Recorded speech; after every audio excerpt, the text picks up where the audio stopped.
अनंत कोटि ब्रह्मांड नायक राजाधिराज योगीराज परम ब्रह्म सच्चिदानंद सद्गुरु श्री साईनाथ महाराज की जय। श्री साई सच्चरित्र मराठी अर्थ अध्याय 49 संत परीक्षण मनोनिग्रहम म्हणजे संतांचा नीट तपास करून खात्री करून घेणे आणि मग मनाला ताब्यात ठेवणे। श्री गणेशाला नमस्कार असो, श्री सरस्वती देवीला नमस्कार असो, श्री गुरु महाराजांना नमस्कार असो, श्री कुलदेवतेला नमस्कार असो, श्री सीता व श्री रामचंद्र यांना नमस्कार असो, श्री सद्गुरू साईनाथांना नमस्कार असो। सर्व लहान मोठ्या गोष्टींसह यथास्थित सद्गुरूची स्तुती करता करता वेद आणि पुराणे थकली। तेथे मूर्ख अडाणी अशा मला काही समजत नसल्याने मी गप्प राहणेच बरे। वास्तविक पाहता मौन धरणे हेच खरोखरीचे सद्गुरुस्तवन असते, परंतु साईंचे एक एक गुण मला बोलायला लावतात। साईंची अगाध लीला पाहून मला गप्प बसवत नाही, त्यामुळे जिभेला पक्वान्न गोड लागल्यावर मनाला श्रोते लोकांची आठवण झाली। त्यांनाही पंक्तीला घ्यावे म्हणजे आपल्या त्या गोड चवीचा आनंद दुप्पट होईल असे माझ्या जीवाला वाटले, म्हणून हे भोजन रंगात आले। पक्वान्न मोठे गोड असले तरी सज्जन मित्रमंडळी पंक्तीला बरोबर असल्याशिवाय एकट्याला ते पक्वान्न आवडत नसते आणि त्याची गोडीसुद्धा मग फिक्की असते। साईंच्या सर्व इच्छा परिपूर्ण झालेल्या आहेत। साई सर्व संतांचे भूषण आहेत। साई आपल्या भक्तांची निवाऱ्याची जागा आहेत आणि संसाराचे सहन करण्यास कठीण फेरे ते साई चुकवतात। त्यांच्या लीलेचे शब्दांकन करता येत नाही, म्हणजे शब्दामध्ये वर्णन करता येत नाही। माझ्या वाणीला तिचे वर्णन करता येत नाही। साई लीलेचे ज्याची कल्पना करवत नाही त्याची कल्पनातीत कला मला कशी जाणता येईल। कल्याणाचा कल्याण जो हा साई, तो कृपा करून हा ग्रंथ पूर्ण करण्यासाठी आपल्या कथांची मला आठवण करून देतो। त्याच्या अगाध महिम्याचे वर्णन करण्याला कोण समर्थ आहे।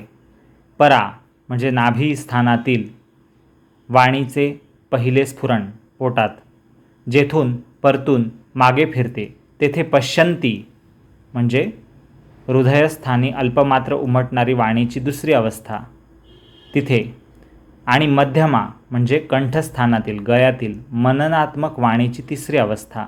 यांची तरी काय कथा, म्हणजे परा जेथून मागे फिरते, परा नावाची परा या प्रकाराची स्थानाची नाभिस्थानातील वाणी जिथून उच्चार होतो पोटातून, ती वाणी ती सुद्धा जिथून मागे फिरते तिथे पश्यंती म्हणजे हृदयात कंपनांच्या स्वरूपात उमटणारी वाणी, आणि मध्यमा म्हणजे कंठस्थानात कंपन होऊन उमटणारी वाणी यांची काय कथा। या तिघी म्हणजे परा, पश्यंती आणि मध्यमा जेथे तोंड उघडत नाही तेथे वैखरी कोण, म्हणजे वैखरी म्हणजे जिच्या योगे जिभेतून शब्द बाहेर पडतात ती वाणीची चौथी अवस्था, चौथी जागा। परा, पश्यंती, मध्यमा आणि वैखरी या चारही ठिकाणी जेथून वाणी कंपन होऊन किंवा प्रकट होते त्यांचं काही पुढे चालत नाही। साईंचं वर्णन करताना त्या वाण्या कमी पडतात हे मला पूर्णपणे ठाऊक आहे, तरी माझे मन स्वस्थ बसत नाही। सद्गुरूच्या चरणी तल्लीन झाल्याशिवाय खरे स्वरूप हाती येत नसते। संत स्वतःच ईश्वर स्वरूप आहेत।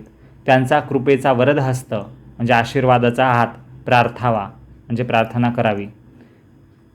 गुरुचरणांची आवड उत्पन्न होणे हीच आमची सर्वस्व प्राप्ती होय। संत सहवासाची गोडी व अनेक प्रकारचे प्रेम आम्हाला लाभो। ज्याला आपल्या देहाबद्दल पूर्ण अभिमान असतो त्याला भक्त हे विशेषण शोभत नसते, म्हणजे त्याला भक्त म्हणणं चुकीचं आहे। ज्याला स्वतःचा देहाचा अहंकार आहे, अभिमान आहे। स्वतः जो पूर्णपणे निरभिमानी असतो, म्हणजे ज्याला अभिमान नाही असा जो असतो, त्याच्याच अंगी खरे भक्तपण असते। ज्याला आपल्या ज्ञानीपणाचा गर्व असतो, मोठेपणाचा खोटा अभिमान असतो आणि ज्याच्या ठिकाणी केवळ धार्मिकपणाच्या सोंगाचे वास्तव्य असते, त्याचे श्रेष्ठत्व ते कुठले, म्हणजे तो कुठला मोठा आला। जो स्वतःच्या मोठेपणाचा गर्व करतो तो मोठा असू शकत नाही। जे दुर्दैवी लोक प्रेमाने आपल्या गुरुची कीर्ती गात नाहीत किंवा कानांनी ऐकता येत असूनही जे गुरुची कीर्ती ऐकत नाहीत ते खरोखर दुर्दैवी मूर्ख लोक आहेत। तीर्थयात्रा, व्रत, यज्ञ किंवा दान करणे यापेक्षा तप करणे श्रेष्ठ आहे। तपापेक्षा हरीचे भजन करणे ते आणखीन श्रेष्ठ आहे आणि आपल्या गुरुचे ध्यान करणे हे भजन करण्यापेक्षाही श्रेष्ठ, या सर्वांहून श्रेष्ठ आहे गुरुचे ध्यान. साईंच्या भक्तांचे साई हीच ध्यानधारणा असते. साई हीच देवदेवतांची पूजा असते आणि साई हाच त्या भक्तांचा गुप्त ठेवा असतो, खजिना असतो, ज्याचे त्यांनी काळजीपूर्वक रक्षण करावे, परंतु कंजूषपणाने नव्हे. म्हणजे तो रक्षण केलेला ठेवा, साईंचा नावाचा, लीलेचा महिमा, त्यांचे गुण सगळ्यांना वाटावे, सांगावे, समजवावे, हे काम आहे भक्ताचं. असो, कधी काळी मला आळस येतो, लेखक लिहितोय, परंतु या हृदयनिवासी साईला कधी आळस येत नाही. मला कथेचा विसर पडताच मला तो वेळेवर आठवण देतो. एक क्षण निवांत बसू म्हणावे तर माझे काही तेथे चालत नाही. कल्पना नसताना अशी कथा स्फुरते, म्हणजे कथा सुचते की लेखणी हातात घ्यावी लागते. अशा त्या कितीतरी कथा आपल्या भक्तांना ऐकवण्याकरता आणि माझ्या स्वतःच्या कल्याणाकरता मला हे सच्चरित्र लिहिण्यास त्या साईने उद्युक्त केले, म्हणजे प्रोत्साहन दिले, प्रेरणा दिली. नाहीतरी संतांची कथा ज्याचा तो स्वतःच रचित आणि लिहित असतो, त्याची ती स्फूर्ती नसते, तर ती कथा प्रत्येक शब्दागणिक अगदी बेचव होईल. म्हणजे एखाद्याला संतांची कथा स्वतःच्या स्फूर्तीने तो रचत असेल तर ती बेचव होईल. तिथे संतांची स्फूर्ती असली पाहिजे, तरच ती संतांची कथा चांगली चवदार होईल, रसाळ होईल. कृपाळ साईनाथांनी माझ्या मनात प्रवेश करून आपला ग्रंथ पुरा करून घेतला आणि माझ्या मनाची इच्छाही पुरी केली. मुखाने श्री साईंच्या नावाचा जप, हृदयात त्यांच्या वचनांचे चिंतन, मनात त्यांच्या मूर्तीचे ध्यान, त्यामुळे मला पूर्ण समाधान लाभले. ज्याच्या तोंडी श्री साईंचे नाव असते, हृदयात श्री साईंबद्दल भक्ती असते आणि ज्याचे कोणतेही कर्म साईंसाठीच असते, त्याचा साई हा मोठा ऋणी, म्हणजे कर्जदार स्वतः साई असतो. अशा भक्ताचा संसार बंधनातून सुटण्यासाठी यापेक्षा दुसरे साधन नाही, कोणतेही साधन नाही. साधन म्हणजे टूल, एखादी गोष्ट करण्यासाठीचं यंत्र नाही, दुसरं काहीही. संसारातून बाहेर पडण्यासाठी सद्गुरूंची सेवा किंवा ध्यान हेच एक आहे. साई कथा महापावन आहेत, म्हणजे पवित्र आहेत. या साई कथा ऐकणे किंवा वाचणे हे सदा सुखदायक, म्हणजे आनंद देणारे असते. पायांनी साईंना प्रदक्षिणा घालाव्यात. भक्ताने, म्हणजे आपण आपल्या पायांनी फिरावं, साईंच्या अवतीभोवती प्रदक्षिणा कराव्यात. आपल्या कानांनी साईंचे सच्चरित्र ऐकावे. सर्वांगाने, म्हणजे आपल्या भक्त म्हणून आपण आपल्या सर्वांगाने त्या साईंना प्रेमाने आलिंगन द्यावे मनोमन, आणि डोळ्यांनी त्यांचे दर्शन घ्यावे. त्यांच्यापुढे साष्टांगपूर्वक लोटांगण नमस्कार घालून त्यांच्या चरणांवर, सद्गुरूंच्या साईंच्या चरणावर मस्तक ठेवावे आपले. त्यांच्या नामस्मरणाला आपली जीभ लावावी, म्हणजे जप करावा, नाव आठवावं, आणि नाकाने त्यांच्या निर्माल्याचा वास घ्यावा साईंचा. आता मागच्या कथेची संगती, म्हणजे सांगड, म्हणजे गेल्या अध्यायात श्रोत्यांना मी चमत्काराची आवड असलेल्या भक्ताची गोष्ट सांगेन असे वचन मागच्या अध्यायाच्या शेवटी दिले होते. संतांकडून स्वतःच्या संसाराच्या कल्याण साधून घेण्याची इच्छा नाही किंवा परमार्थही सिद्ध करून घेण्याची आवड नाही आणि संतांच्या अधिकाराची जाणीवही नाही, तरी कोणी संतांच्या महिम्याचे वर्णन केले तर मन विश्वास ठेवत नसे. मित्रमंडळींनी साईंच्या गोष्टी सांगितलेल्या तो ऐकत असे, परंतु सदा दोषच पाहण्याचा स्वभाव असल्याने स्वतःला अनुभव मिळून खात्री पटल्याशिवाय जगात कोणतीही गोष्ट तो मानत नसे. त्याचे नाव हरी कान्होबा असे होते. तो मुंबईहून मित्राबरोबर साईंचा तपास करून खात्री करून घेण्याकरता शिर्डीच्या प्रवासाला निघाला. परंतु सर्वांच्या हृदयात प्रकाशणाऱ्या साईंची कलाकुसरी, म्हणजे स्किल्स, तिची कुशलता आणि अपूर्वतेची तऱ्हा साईंच्या लीलेची, ती कोणाला निश्चितपणे ठाऊक असेल का? हरिभाऊ कान्होबा शिर्डीला निघताच त्याचे कारण साई समर्थांना कळाले. शिर्डीत केवळ चमत्काराचा तो भोगता होता, म्हणजे त्याला फक्त चमत्कार पाहायचा होता साईंचा, आणि म्हणून त्याची योग्यताही तेवढीच होती. म्हणजे त्याला त्या पलीकडे सद्गुरू, अध्यात्म याच्याशी काही देणं घेणं नव्हतं, ते त्याला समजतही नव्हतं.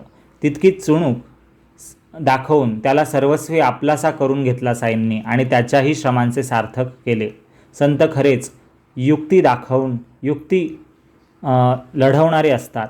कोपरगावी मित्राबरोबर हरिभाऊ कान्होबा हा टांग्यात बसले आणि गोदावरी नदीत उत्तम स्नान करून वेळ न घालवता शिर्डीकडे निघाले. कोपरगावाहून शिर्डीला पोहोचताच हातपाय धुवून साई संताला पाहण्यासाठी आणि त्यांना जाणून घेण्यासाठी निघाले. पायात नवी कोरी चप्पल होती आणि डोक्याला जरीचा फेटा बांधलेला होता. हरिभाऊंचे मन साईबाबांचे दर्शन घ्यायला उत्सुक होते.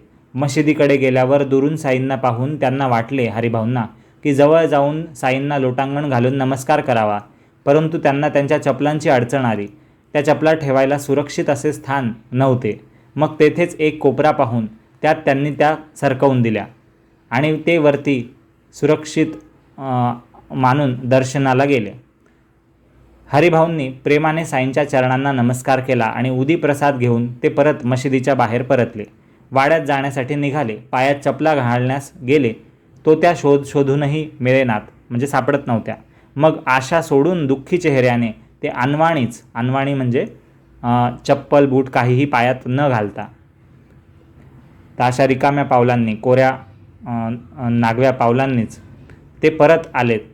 कारण तिथे बरेच मंडळी होती आणि सारखी येत जात होती मशिदीच्या आत बाहेर. नीट विचारावे तरी कोणाला, कारण इतक्या लोकांमध्ये कोणाला विचारणार. त्यांना त्या हरिभाऊंना काही उपाय सुचेना की चप्पल कुठे गेले, कुठे शोधाव्या. अशा प्रकारे त्यांचे मन अस्वस्थ झाले. डोळ्यांपुढे त्या चपला सारख्या दिसू लागल्या. मनातही चपलांचे चिंतन चालले. सर्व लक्ष चपलांकडेच सतत लागले. हौसेसारख्या चपला नवीन घेतल्या आणि त्या गेल्या, हरवल्या. कोणीतरी चोराने त्या चोरल्या असे त्यांना निश्चितपणे वाटले. असो, पुढे त्या हरिभाऊंनी स्नान केले. पूजा नैवेद्य आटोपून ते पंक्तीला बसून जेवण त्यांनी केलं. परंतु त्यांच्या मनाला समाधान वाटलं नाही. सभामंडप ही साईंची जागा आहे. तेथून साईंची दृष्टी चुकवून माझी चप्पल कोणीतरी चोरून न्यावी हे आश्चर्य काय लहान म्हणायचे का? हरिभाऊंना आता हुरहुर लागली, म्हणजे त्यांना चिंता सतावू लागली. त्यांचे खाण्यापिण्याकडे लक्ष नव्हते. जेवण झाल्यावर सर्व मंडळींबरोबर हात तोंड धुण्याकरता हरिभाऊ बाहेर आले. इतक्यात एक मराठा मुलगा हरवलेल्या चपलांचे निशाण, म्हणजे त्या चपला एका काठीच्या टोकाला लावून, निशाण म्हणजे झेंड्यासारखं, त्या चपला फडकवून काठीच्या टोकाला वरती त्या लटकवलेल्या चपला काठीला झेंड्यासारख्या घेऊन तो एकाएकी त्या जागी हरिभाऊंच्या जवळ आला. मंडळी जेवून हात तोंड धुवत होती. मुलगा शोध करत आला आणि मोठ्याने तो मुलगा म्हणाला की ही काठी हातात घेऊन बाबांनी मला पाठवले आहे आणि हरी का बेटा, जरी का फेटा असे ओरडत जाण्यास सांगितले आहे. याच त्या माझ्या चपला असे म्हणून मोठ्या उत्सुकतेने जो मला झोंबेल, म्हणजे माझ्याजवळ जो येईल, त्याला या चपला देऊन टाकाव्यात. परंतु आधी जो हरी का बेटा असेल आणि ज्याचा फेटा जरीचा असेल हे निश्चित झाल्यानंतरच, कन्फर्म झाल्यानंतरच या चपला द्याव्या. फार गवगवा करू नये अशी ही आज्ञा मला बाबांनी दिली आहे, असा तो मुलगा सगळ्या लोकांसमोर ओरडून म्हणायला लागला. त्या मुलाचे हे ओरडणे ऐकून आणि नजरेने त्या वहाणा म्हणजे त्या चपला ओळखून हरिभाऊ धावत त्याच्याकडे गेले आणि त्यांच्या मनाला मोठे आश्चर्य वाटले. हरिभाऊंच्या डोळ्यात चपला पाहून आनंदाश्रू आले आणि गळा दाटून आला आणि गेलेल्या चपला पाहून त्यांना चमत्कार वाटला. ते त्या मुलाला म्हणाले, ये इकडे पाहू दे, आण त्या चपला माझ्याकडे. मग त्या पाहून त्यांनी त्या मुलाला विचारले की तुला या चपला कुठे सापडल्या ते मला लवकर स्पष्ट सांग. तो मुलगा म्हणाला हरिभाऊंना की ते मला ठाऊक नाही की मला कुठे सापडल्या. मी फक्त बाबांची आज्ञा मानणार.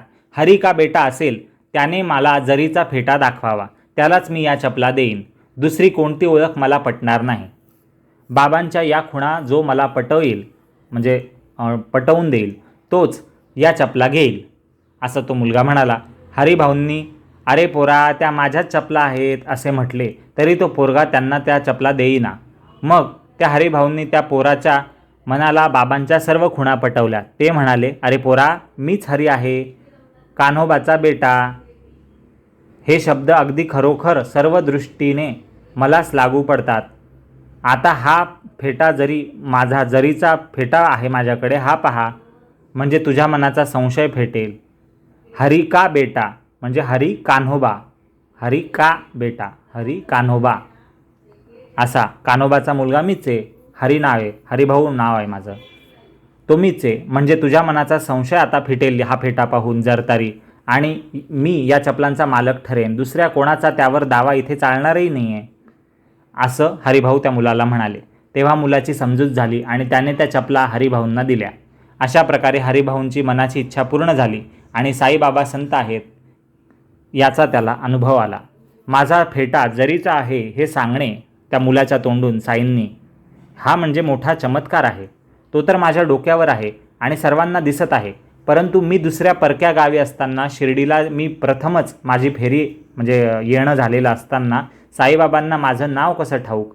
माझा बाप कान्होबा कोणी पाहिला नाही, सवरला नाही, कोणाला माहिती नसताना का, कान्होबाच्या का या पहिल्या अक्षराने, आद्य अक्षराने माझ्या वडिलांचं नाव, माझ्या बापाचं नाव, त्याचं नाव सूचित केलं त्या मुलाच्या तोंडून साईंनी. हरी का बेटा, का, का म्हणजे कान्होबा, हरी कान्होबा हे सूचित केलं त्यांनी. हे मला मोठं आश्चर्य वाटतं. पूर्वी माझ्या मित्रांनी साईबाबांचा महिमा, महानता मला सांगितलं होतं. त्यांच्या सांगण्याची तेव्हा मी उपेक्षा म्हणजे थट्टा केली. याचा मला आता पश्चात्ताप होतो, म्हणजे मला दुःख वाटतं मी चुकलो म्हणून. आता मला अनुभव आल्याने साईबाबांचा प्रभाव मला कळला आणि संशयाला जागा राहिली नाही. साईबाबा हे महात्मा आहेत. ज्याच्या मनात जशी श्रद्धा असेल तसा त्याला अनुभव येतो. हरिभाऊंनाही त्यांच्या भावनेप्रमाणे अनुभव आला. संतांची परीक्षा घेण्याची अतिशय आवड असलेला त्यांचा स्वभाव होता. मनात परमार्थाची तीव्र इच्छा नव्हती हरिभाऊंच्या. साई समर्थ महाप्रभावशाली सत्पुरुष असल्याचा अनुभव आप्तमित्र सांगत असत. ते आश्चर्य आपण स्वतः पाहावे हे शिर्डीला जाण्याचे हरिभाऊंचे कारण होते. संतांच्या चरणी जीव अर्पण करावा म्हणजे देवाचा ठिकाणा सापडेल असा मनात मुळीसुद्धा बेत प्लान नव्हता. सरड्याची उडी कोठवर असणार कुंपणापर्यंत, म्हणजे तो त्याच्या बुद्धीच्या पलीकडे नाही विचार करू शकणार. संतांच्या दाराशी जाऊन चमत्कार पाहण्याचे ठरवले तर चपलांची नवी कोरी जोड घरपोच हाती आली. नाहीतरी क्षुल्लक चपला गेल्याने काय मोठा तोटा, परंतु त्यासाठी मनाची व्यर्थ दमणूक झाली. म्हणजे विचार करून मी थकलो. ती त्या चपला सापडल्याशिवाय राहत नव्हती मनाची दमणूक. संत प्राप्तीचे दोन मार्ग असतात, एक भक्तीचा आणि दुसरा ज्ञानाचा. ज्ञानमार्गाचे कष्ट फार कठीण असतात, तर भक्तीचे साधन सोपे असते. मग भक्ती इतकी सोपी आणि सहज प्राप्त होण्यासारखी असताना सगळे लोक भक्ती का करत नाहीत? तर तिलासुद्धा महान भाग्यसंपत्तीची, नशिबाची जोड असावी लागते आणि मगच ती भक्ती प्राप्त होऊ शकते. कोटी जन्मांचे पुण्य असते तेव्हाच संतांची गाठ पडते, संतांच्या सहवासाचे सुख लाभते आणि आपली भक्ती विकास पावते. आम्हा सर्वांना संसार तेवढा ठाऊक आहे, त्यातच आमची आसक्ती असते. त्याच्या उपाधींपासून सोडवणूक करून घेणे आम्हाला ठाऊक नसते. मनाची अशी जेथे वृत्ती आहे ती काय भक्ती म्हणायची? जशी जशी आमची भक्ती असते तशी तशी आमची प्राप्ती असते. असेच खात्रीने घडेल यात तिळमात्र थोडीशीही शंका नसावी. विषयभोग मिळवण्यासाठी आम्ही रात्रंदिवस साईंपाशी गोळा झालो तर आम्हाला देणगीही तशीच मिळेल विषयभोगांची, संसार सुखाची. परमार्थाची इच्छा करणाऱ्याला मात्र परमार्थ प्राप्त होईल. असो, आता आणखी एक सोमदेव स्वामी नावाचे गृहस्थ साईंची परीक्षा घेण्यासाठी शिर्डीत प्रत्यक्ष आले. इसवी सन 1906 मध्ये भाईजींना उत्तर काशीत धर्मशाळेत मुक्कामाला आलेला असलेला एक हा गृहस्थ भेटला. प्रसिद्ध कैलासवासी काकासाहेब दीक्षित यांचे भाईजी हे विख्यात बंधू होते, भाऊ होते. राजाराम जे नागपूरचे नामांकित कॉन्ट्रॅक्टर होते त्या काळी. पहा अध्याय 4 मध्ये ओवी 162 मध्ये तो उल्लेख आलेला आहे. ते बद्री केदारची यात्रा म्हणजे बद्रीनाथ केदारनाथची यात्रा करत असताना हे स्वामी सोमदेव स्वामी वाटेत भेटले. बद्री केदार मागे टाकले आणि भाईजी मग खाली उतरले. मार्गात ठिकठिकाणी विश्रांती स्थाने लागली आणि तेथे प्रवासी बसलेले दिसले. त्यातील एक गृहस्थ जे पुढे हरिद्वारचे स्वामी या नावाने प्रसिद्ध झाले भविष्यात, ते साईबाबांच्या प्रभावाखाली आले. त्यांची बोधदायक कथा बाबांचा स्वभाव स्पष्ट करेल आणि श्रोत्यांना संतोष वाटेल आणि सर्वांना आनंद होईल. ती आता ऐका. भाईजी शौचाला जात असताना वाटेत हे स्वामीजी भेटले. सहज बोलता बोलता प्रेमाची अनुकूलता उत्पन्न झाली. गंगोत्रीच्या खालचा तो प्रदेश म्हणजे दक्षिणेकडचा, गंगोत्रीच्या दक्षिण बाजूचा, तेथील उत्तर काशी या गावी स्वामीबुवा असताना डेहराडून येथून 70 कोस दूर म्हणजे 140 मैल किंवा 224 किलोमीटर दूर हा सहवास, ही भेट घडली. लोटा घेऊन स्वामीबुवा शौचाला मोकळ्या जागेला निघाले आणि भाईजीही त्याच जागी त्याच कामाला निघाले.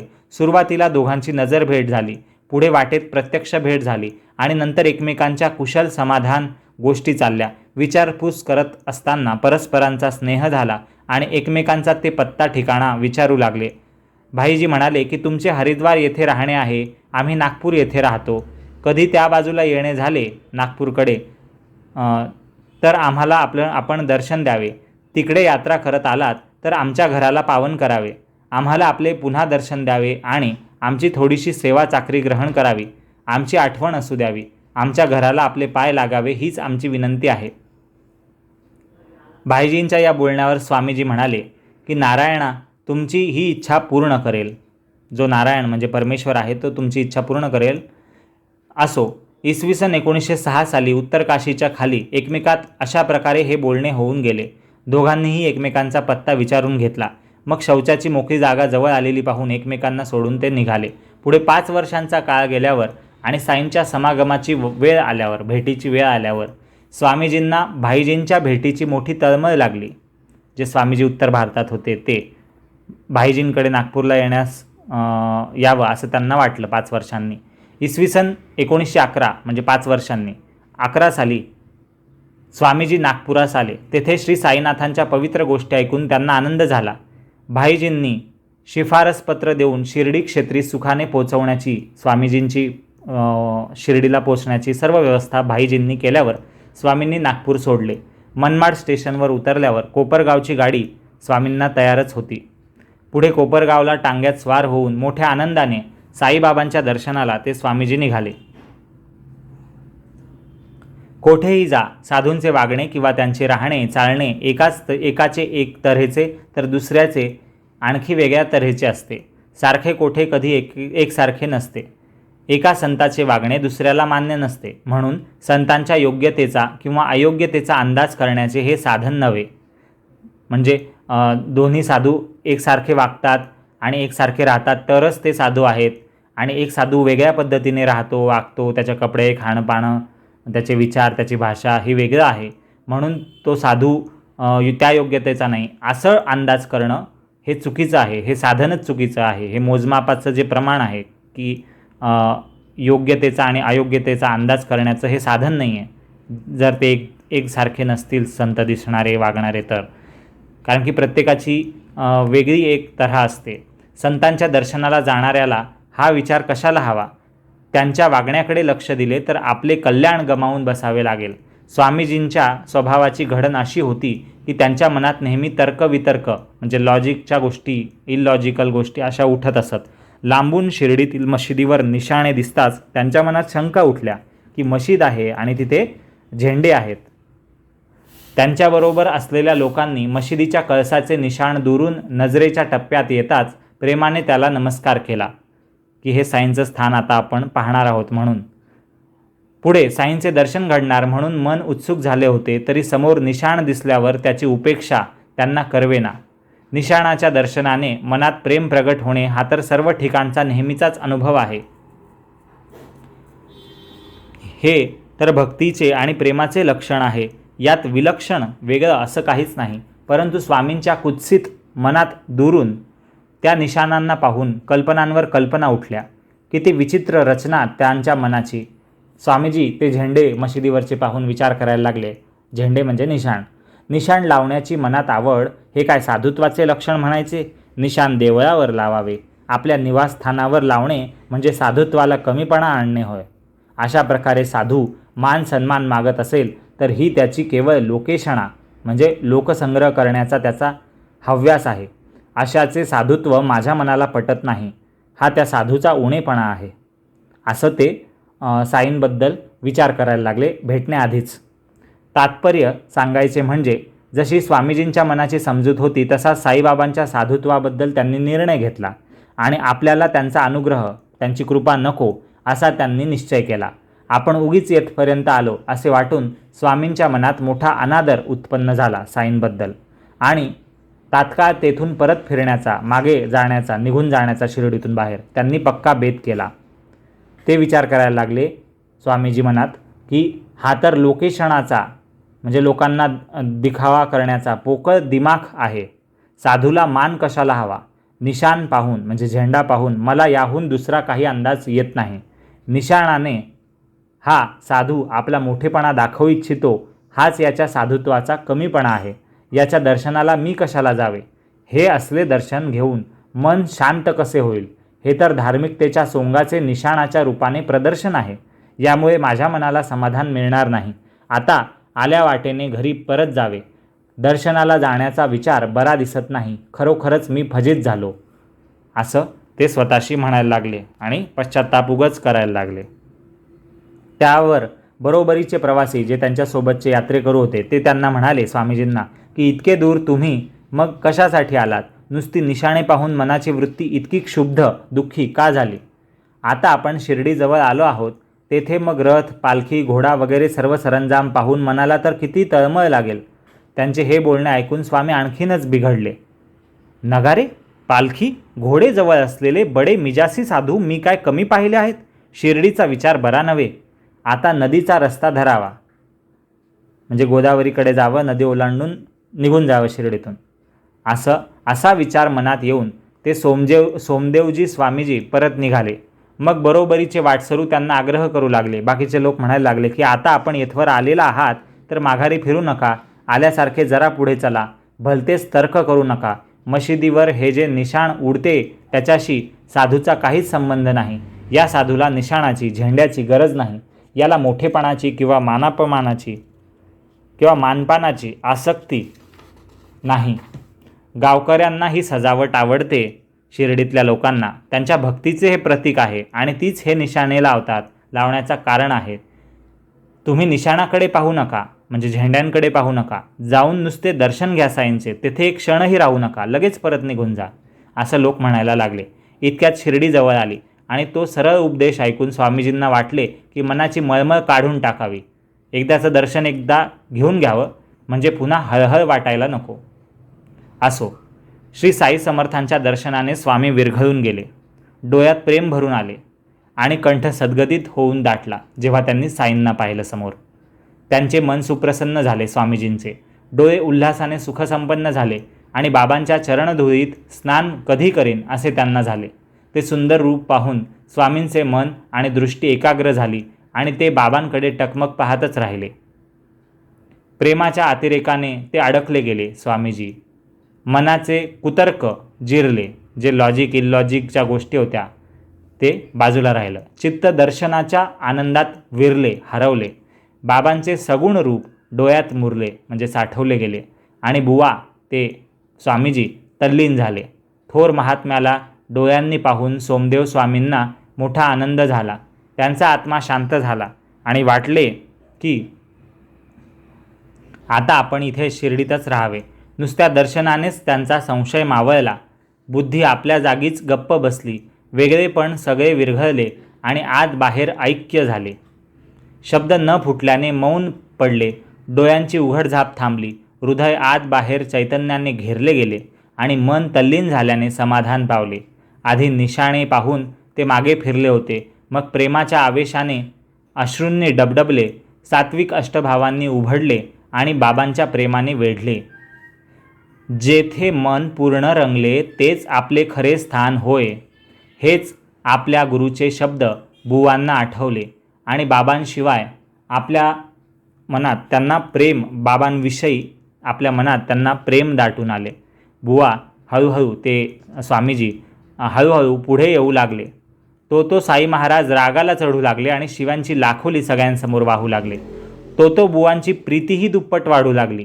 म्हणजे साईंजवळ जाता जाता हे स्वामीजी बुवा जे आहेत ते जास्तच प्रेमाने साईंकडे ओढले जाऊ लागले आणि त्याच वेळेस स्वामींना आपल्याकडे येताना पाहून साईबाबा आणखीन चिडायला लागले, भडकायला लागले रागाने. समर्थ साईंची करणी किती अचाट आहे. त्यांनी नरसिंहाचा थाट अगदी हुबेहूब आणला म्हणजे जणू नरसिंहाचाच राग आहे, अवतार आहे असे साई महाराज खवळले दिसायला लागले. साई म्हणाले, आमचे थोथांड आमच्यापाशी राहू दे. जा आपल्या घरी परत जा. माझ्या मशिदीकडे पुन्हा येशील तर खबरदार. जो मशिदीला निशाणे लावतो त्याचे दर्शन कशाला हवे तुला? हे काय संतांचे लक्षण झाले? येथे एक क्षणही तू घालवू नये, असं साई म्हणाले. असो. पुढे भीतियुक्त अंतःकरणाने स्वामी सभामंडपात शिरले, पण दूरून साईंची मूर्ती पाहून त्यांना स्वस्थ राहावे ना. आपल्याच विचारांचा पडसाद शब्दशः कानी पडताच, म्हणजे साईंनी त्यांच्या मनातले विचार मोठ्याने बोलून दाखवले ते त्यांनी स्वामींनी ऐकले. साईंचे बोलणं जे त्यांच्याच मनात आलं होतं साईंबद्दल, शंका कुशंका, ते कानी पडताच शब्द बुवा जागच्या जागीच लाजले, शरमले आणि म्हणाले की महाराज अंतर्ज्ञानी आहेत. आपण किती हो मूर्ख आणि महाराज किती विद्वान. माझ्या कल्पना किती वाईट आणि हे मन किती शुद्ध. साई महाराज कोणाला आलिंगन देतात, कोणाला हात लावतात, कोणाला धीर देतात, तर कोणाकडे कृपादृष्टीने पाहतात, कोणाकडे हसऱ्या चेहऱ्याने पाहतात, कोणाच्या दुःखाचे सांत्वन करतात, कोणाला उदी प्रसाद देतात आणि सगळ्यांनाच संतुष्ट करतात. असे असता माझ्यावरचा हा क्रोध माझ्या पूर्वीच्या वागण्याला अनुसरून असेल असे मला वाटते. हा क्रोध नव्हे तर मला उपदेश आहे, शिकवणं आहे साईंचं. पुढे तो क्रोधसुद्धा मला सुखदायक होईल, असा विचार स्वामीजी मनात करायला लागले. असो, पुढे तसेच झाले. स्वामीजी बाबांपाशी जे रमले ते साई कृपेने निर्मळ झाले आणि साई चरणी कायमचे स्थिर झाले. साईंच्या भक्तीच्या प्रभावाची शक्ती दुर्वासना आणि मत्सर जिरवून टाको. शांती आणि श्री म्हणजे ऐश्वर आणि धैर्य उपजवो, वाढव आणि भक्तांना कृतकार्य करो, कृतार्थ करो. गंधर्व म्हणजे स्वर्गातले गायक, यक्ष म्हणजे कुबेराचे सेवक, सूर असुर म्हणजे देव आणि राक्षस यांनी ही सजीव निर्जीव सृष्टी भरलेली आहे. त्या अखिल विश्वात हा विश्वंभर जरी निरंतर भरलेला आहे तरी त्याने आकार घेतला असता व सदा निराकार राहिला असता, आकार घेतला नसता आणि सदा निराकारच राहिला असता तर आम्हा साकार मानवांवर किंचितही उपकार झाला नसता.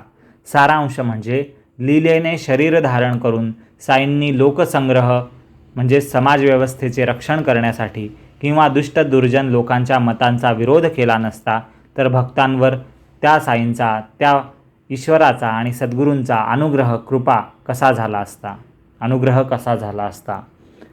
आता अध्याय संपायला आला आहे. तोच मला एक वृत्तांत आठवला. साईंच्या उपदेशाचा तो एक नमुना आहे.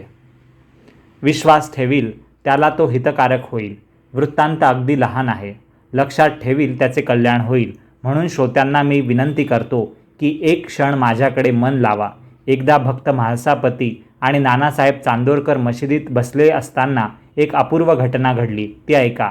कोणी एक वैजापूरचे राहणारे श्रीमंत गृहस्थ सहकुटुंब म्हणजे आपल्या पत्नी मुलांसह साई समर्थांच्या दर्शनाच्या उत्सुकतेने येऊन शिर्डीत पोहोचले. त्यातील स्त्रियांचा गोषा म्हणजे परपुरुषासमोर घुंगट घेण्याचा, पदर डोक्यावरून घेण्याचा, बुरखा घेण्याचा जे पद्धत आहे तो स्त्रियांचा गोषा पाहून नानासाहेबांच्या मनात संकोच वाटला आणि दर्शनाला आलेल्या मंडळींच्या समाधानासाठी आता बाजूला उठून जागा करून द्यावी असा विचार त्या नानासाहेबांना आला. म्हणून नानासाहेब जो उठू लागले तो बाबांनी त्यांना थांबवले आणि म्हणाले की येणारे येतील वरती, तुम्ही स्वस्थ चित्ताने बसावे. इतक्यात कोणी त्या गृहस्थांना सुचवले की तेही नानासाहेबही दर्शनाला आलेले आहेत, तुम्ही यावे, काही हरकत नाही. म्हणून ती सर्व मंडळी वर आली, त्या बाया वगैरे, आणि त्यांनी बाबांना नमस्कार केला. त्यांच्यामधील एका स्त्रीने बाबांना नमस्कार करताना आपला बुरखा बाजूला सारला. तेव्हा तिला सौंदर्याने अत्यंत शोभिवंत पाहून नानासाहेब मनात मोहित झाले. लोकांसमोर पाहण्याची चोरी, पण पाहिल्याशिवाय राहावे ना, कसे वागावे ते कळत नव्हते आणि मोहाचा वेग आवरत नव्हता. मनात साईबाबांचाच मोठा संकोच होता, म्हणून तोंड वर करवत नव्हते नानासाहेबांना पुन्हा पाहण्यासाठी. त्या स्त्रीला नानांची नजर अडखळत जाऊ लागली आणि ते अडचणीत सापडले. ही तर नानांची मनातील अवस्था होती, परंतु सर्वांच्या हृदयात वास करणारे बाबा, राहणारे बाबा हे विचार अवस्था सगळे जाणत होते. इतरांना त्याचा काय अनुभव, ते तर शब्दांचा अर्थ लावण्याच्या खटपटीत बाकी असतात. बाकी लोक नानांची अशी ही गांगरून गेलेली वृत्ती जाणून त्यांना परत आपल्या स्थितीत आणण्यासाठी बाबांनी जो उपदेश केला तो ऐका. बाबा लगेच तिथे म्हणाले नानासाहेबांना की नाना, मनात कशासाठी गोंधळून जातोस? ज्याचा जो गुणधर्म तो शांतपणे आचरण्यात कोणी आड येऊ नये, त्यात काही नुकसान नसते. ब्रह्मदेव सृष्टीची रचना करतो, आपण त्याचे कौतुक केले नाही तर त्याचे कौशल्य, त्या ब्रह्मदेवाचे सुंदर सृष्टी बनवायचे कौशल्य निरर्थक होईल. बनता बनता बनेल म्हणजे हळूहळू सर्व काही जमेल. पुढचे दार उघडे असताना मागच्या दारी कशाला जावे? जिकडे मन शुद्ध असते तिकडे कसलीच अडचण नसते. म्हणजे लपवालपवी कशाला करतोस? ज्याच्या मनात वाईट विचार नाही त्याला कोणाची काय चोरी? दृष्टी दृष्टीचे काम करते, तेथे मग संकोच कशाला करायचा? जवळच माधवराव होते. हे साई एवढं बोलले तेव्हा जवळच साईंच्या जवळ माधवराव होते, ज्यांचा चिकित्सक स्वभाव होता. त्यांनी आपली जिज्ञासा पुरवण्यासाठी बाबांच्या त्या बोलण्याचा अर्थ नानांना विचारला. त्यावर नाना म्हणाले की थांब रे, आता वाड्यात परत जाताना वाटेत बाबांचे मनोगत, बाबा काय म्हणाले त्याचा अर्थ मी सांगेन.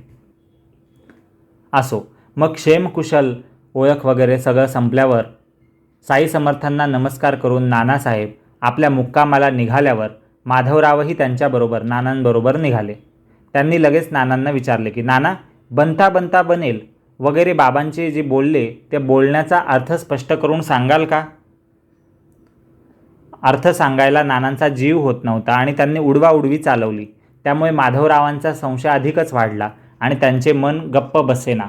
मग नानांनी माधवरावांच्या आग्रहास्तव हृदय उघडे करून तिकडे मशिदीत जे घडले ते सविस्तरपणे डिटेलमध्ये कथन करून त्यांच्या शंकेचे, माधवरावांच्या शंकेचे निरसन केले. की त्यांच्या मनात त्या स्त्रीचा चेहरा पाहून परत पाहावा असा भाव निर्माण झाला, पण साईबाबा आहेत, बाकीचे भक्त आहेत, तिकडे परत कसं काय मी त्या स्त्रीला पाहू, म्हणून ते पाहू शकत नव्हते. पण मन त्यांचं स्थिर होत नव्हतं आणि म्हणून मग साईंनी तो उपदेश केला की ब्रह्मदेवानेच ही सुंदर सृष्टी बनवली आहे, त्याचं कौतुक आपण नाही केलं तर कौशल्य निरर्थक होईल आणि तुझ्या मनात काही वाईट नाही आहे, विचार नाही वाईट, तर तू चोरी करण्याची तुला भीती काय? तू दृष्टीचं काम करताय, तू पाहू शकतोस आणि ब्रह्मदेवाने जे सौंदर्य बनवलं आहे त्याचं कौतुकही तू करू शकतोस. त्याचं तुझ्या मनात काही वाईट विचार नाही आहे, त्यामुळे लपवाछपवी का करतोय, संकोच का करतोयस, असं साईंना सांगायचं होतं. म्हणजे निर्मळ विचार ठेव बा, तू जसे आहे तसे, चिंता करू नकोस, असं नानांनी जे साईंनी त्यांना सांगितलं त्याचा अर्थ उलगडून माधवरावांना सांगितला. खरोखर साईबाबा किती दक्ष आहेत. कोणाचे लक्ष कोठेही जाओ, बाबा स्वतः अंतःकरण म्हणजे मनातले जाणणारे असे आहेत. त्यांना सर्व स्पष्ट डोळ्यांसमोर दिसते असते. अशी संक्षिप्त आश्चर्यकारक गोष्ट ऐकून श्रोत्यांना नवल वाटेल. यातील गंभीरतार्थ पाहू गेले म्हणजे यातला मूळ शिकण्याचा अर्थ समजून घेण्याचा मुद्दा समजून घेतला तर अत्यंत मोलाचे स्थैर्य आणि शांतता लाभेल. या गोष्टीतून हे समजतंय की मन हे जातीचंच म्हणजे स्वभावतःच चंचल असतं, अस्थिर असतं. त्या मनाला स्वेच्छाचारी होऊ देऊ नये, म्हणजे पाहिजे तसं वागू देऊ नये. इंद्रिय भडकली तरी शरीर अधीर होऊ देऊ नये. इंद्रियांचा भरवसा नसतो. विषयभोगांची लालसा, इच्छा, अपेक्षा कधी धरू नये. हळूहळू अभ्यास केला, प्रॅक्टिस केली म्हणजे मनाची अवस्था, अस्वस्थता शांत होईल. इंद्रियांचे गुलाम आपण होऊ नये. ती सर्वदा दबून राहत नसतात. इंद्रिय आपल्याला योग्य संधी पाहून योजनापूर्वक त्यांचे नियमन करावे, म्हणजे योग्य जागी त्यांना गुंतवावे. इंद्रियांना म्हणजे त्यांना बळजबरी दाबण्याचा काही तसं काही फायदा होणार नाही दूरगामी, पण त्यांना कुठे ना कुठे चांगल्या कामात, चांगल्या विचारात गुंतवून ठेवलं तर ते नियमित होतील, नियमन होईल, मॅनेजमेंट व्यवस्थित होईल इंद्रियांचं, विचारांचं, बुद्धीचं. रूप हा तर दृष्टीचा विषयच आहे. कोणतेही सौंदर्य, रूप हे न घाबरता पाहावे. तेथे लाजेचे कारण कशासाठी? वाईट विचारांना थारा देऊ नये. मन वासनारहित करून ईश्वराच्या कृतीचे निरीक्षण करावे, म्हणजे विषयभोगांची आठवण बुजून संपून इंद्रियांचा निग्रह सहज होईल. रथ आपल्या इष्ट जागी नेण्यासाठी जसा सारथी म्हणजे ड्रायव्हर, रथ चालवणारा मूळ कारण असतो, म्हणजे सारथीमुळेच रथ योग्य जागी पोहोचतो, तशी आपले हित पाहणारी ही बुद्धी इंद्रियांना आवरण्यासाठी सदा सावध असते. सारथी रथ ताब्यात ठेवतो. बुद्धीही इंद्रियांचे दमन करून शरीराचे बेशिस्त वागणे आणि मनाचा अनिवार्य चंचलपणा यांना आवर घालते.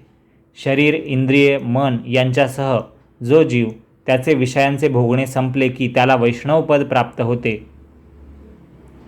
असे हे बुद्धीचे सामर्थ्य आहे.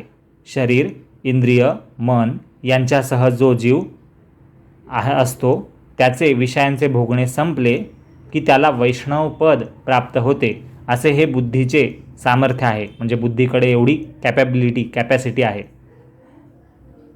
इंद्रियांच्या समूहापैकी डोळे वगैरे जी इंद्रिय आहेत, 5 ज्ञानेंद्रिय, 5 कर्मेंद्रिय वगैरे, ती वेगवेगळ्या घोड्यांच्या ठिकाणी जाणावीत, हे भगवद्गीतेतही लिहिलं आहे. आणि रूप, रस, गंध, श्रवण वगैरे जे काही विषय असतात ते नरकात नेणारे मार्ग जाणावेत. विषय भोगांची म्हणजे सुखांची यत्किंचितही हाव पारमार्थिक सुखाचा नाश करत असते. म्हणून या सुखाचा, या विषयभोगांच्या आशेचा, हावेचा संपूर्णपणे त्याग कराल तरच तुम्हाला मोक्षाची प्राप्ती होईल. बाहेरची इंद्रिये निवृत्त असली पण अंतःकरण जर आसक्त असेल तर जन्ममरणांचा अंत होणार नाही. म्हणजे परत परत जन्म मरण भोगावं लागेल, सुखदुःख भोगावं लागेल. म्हणजे नुसतं इंद्रिय निवृत्त आहे पण मनात जर विचार आहेत सुखांचे, संसारातल्या गोष्टींचे, सुखदुःखांचे, तर तुम्हाला कसं काय मोक्ष मिळेल. विषय अत्यंत अनर्थकारक असतात. विवेकी शहाणा सारथी लाभला तर तो विवेकाने विचारपूर्वक लगाम हाती ठेवतो घोड्यांची, आणि मग इंद्रियरूपी घोडे स्वप्नात देखील जरासुद्धा भलत्याच वाटेने जात नाही. बुद्धी हा सारथी आहे, देह हा रथ आहे, मन ही ती लगाम आहे जे बुद्धीच्या हातात आहे मन, आणि घोडे हे इंद्रिय आहे जे मनाच्या लगामीवर चालतात आणि बुद्धीच्या भरवशावर चालतात. आणि त्या रथाचा मालक जो मागे बसलेला आहे तो आहे आपण स्वतः, आपला आत्मा. असं ते गीतेतलंच वर्णन आहे, शास्त्रातलंच वर्णन आहे, आणि तेच इथे सांगितलेलं आहे. असो, विवेकी शहाणा सारथी लाभला तर तो विवेकाने विचारपूर्वक लगाम हाती ठेवतो, आणि मग इंद्रियरूपी घोडे स्वप्नात देखील जरासुद्धा भलत्या वाईट वाटेला जात नाही. असा मनाला समाधान देणारा, निग्रही म्हणजे निश्चय केलेला, दक्ष म्हणजे फोकस्ड असलेला, सावधान असलेला, कुशल म्हणजे स्किलफुल असलेला, आणि चतुर म्हणजे हुशार असलेला सारथी म्हणजे बुद्धी, म्हणजेच ड्रायव्हर जो ड्राईव्ह करतोय, आपल्याला विचारांची दिशा ठरवतोय, तो भाग्यवशात लाभल्यावर म्हणजे नशिबाने चांगली बुद्धी लाभल्यावर विष्णुपद मग दूर कोठून राहील. यासाठी पहा, कठोपनिषदातल्या अध्याय 1 मधील वल्ली 3 मंत्र 9 मध्ये लिहिलेलं आहे की विज्ञान सारथीर्यस्तु मनः प्रग्रहवान नरः सोऽध्वनः पारमाप्नोति तद्विष्णोः परमं पदम. याचा अर्थच असा आहे की जो आपण आधीही समजून घेतला आहे की ज्या मनुष्याची विवेकशील बुद्धी सारथी असेल आणि मनरूपी लगामाला ताब्यात ठेवणारी असेल, तो संसार मार्ग पार करून श्री विष्णूचे सुप्रसिद्ध श्रेष्ठ पद प्राप्त करतो, असा त्याचा अर्थ. तेच विष्णुपद म्हणजे सर्वव्यापी परब्रह्म परमेश्वराचं ठिकाण आहे. त्याचेच दुसरे नाव वासुदेव आहे, आणि तेच सर्वोत्कृष्ट, अखेरचे अत्यंत श्रेष्ठ असे मोक्षाचे स्थान आहे. असो, हा अध्याय आता पुरे झाला. पुढील दुसरा अध्याय म्हणजे यानंतरचा 50वा जो अध्याय आहे तो याहीपेक्षा गोड असेल आणि सद्भक्तांचे मनोरंजन, आत्मरंजन करणारा असेल. क्रमाने येईल तसा तो ऐका. शेवटी जगाचा चालक आणि बुद्धीचा प्रेरक असा जो सद्गुरू, त्याच्या चरणी आभारपूर्वक हा हेमाडपंत लेखक आपले मस्तक अर्पण करत आहे. सर्वांचे कल्याण असो. अशा प्रकारे संत आणि सज्जन यांनी प्रेरणा केलेल्या, भक्त हेमाडपंत यांनी रचलेल्या श्री साई समर्थ यांच्या सत्यचरित्राचा हा संत परीक्षण मनोनिग्रहम नावाचा 49वा अध्याय समाप्त झाला, संपूर्ण झाला. श्री सद्गुरू साईनाथांना अर्पण असो. सर्वत्र मंगल असो. शुभम भवतु. ओम साईराम. गुड रीडिंग चॅनलला नक्कीच सबस्क्राईब करा आणि कमेंट सेक्शनमध्ये आपला अभिप्राय नक्की कळवा. धन्यवाद.